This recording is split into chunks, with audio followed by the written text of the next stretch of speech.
Of you. चलिए आज हम तत्पुरुष समास को एक बहुत ही ईजी तरीके से समझने का प्रयास करते हैं। कारक चिन्ह को कई बार हम भूल जाते हैं और तत्पुरुष समास का एग्जाम्पल गलत हो जाता है, पर अब ये बिल्कुल नहीं होगा, क्योंकि तत्पुरुष समास के जो कारक होते हैं, विभक्ति होती हैं, इनको याद करने के लिए एक ऐसी ट्रिक लेकर आई हूँ जिससे आपको कोई भी एग्जाम्पल कहीं से भी हो आपको तुरंत समझ में आ जाएगा कि कौन सा कारक है। चलिए देखते हैं। तत्पुरुष समास में जहाँ पर भी उत्तरपद विधान होता है और कारक चिन्ह का लोप हो जाता है, वहाँ पर तत्पुरुष समास होता है। तत्पुरुष समास के विभक्तियों के नामों के अनुसार 6 भेद होते हैं।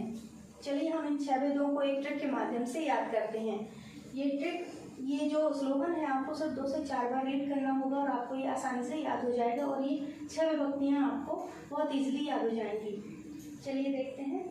हमें कर्म को प्रधानता देनी चाहिए, किसी भी कारण से संप्रदान के लिए आगे आना चाहिए, लोग मुँह से अपादान करके, चाहे संबंध काकी के हों, किनारे करके अधिक में पर कार्य करना चाहिए, तभी सफलता हमारे कदम चूमेगी।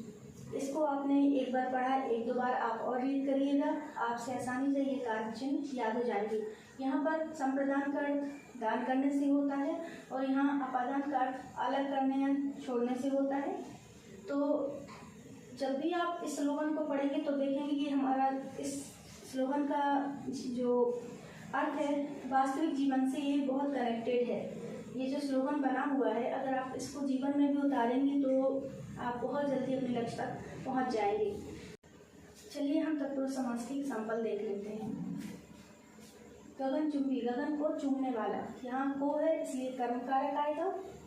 करुणापूर्ण, करुणा से पूर्ण, यहाँ पर करण कारक आएगा क्योंकि यहाँ पर से है।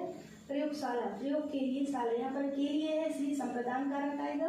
धनहीन, धन से हीन, यहाँ पर से है इसलिए यहाँ पर अपादान कारक आएगा। पराधीन, परा के अधीन, यहाँ पर के है इसलिए संबंध कारक आएगा। और यहाँ पर लोकप्रिय, लोगों में प्रिय, यहाँ पर में है इसलिए अधिकरण कारक आएगा।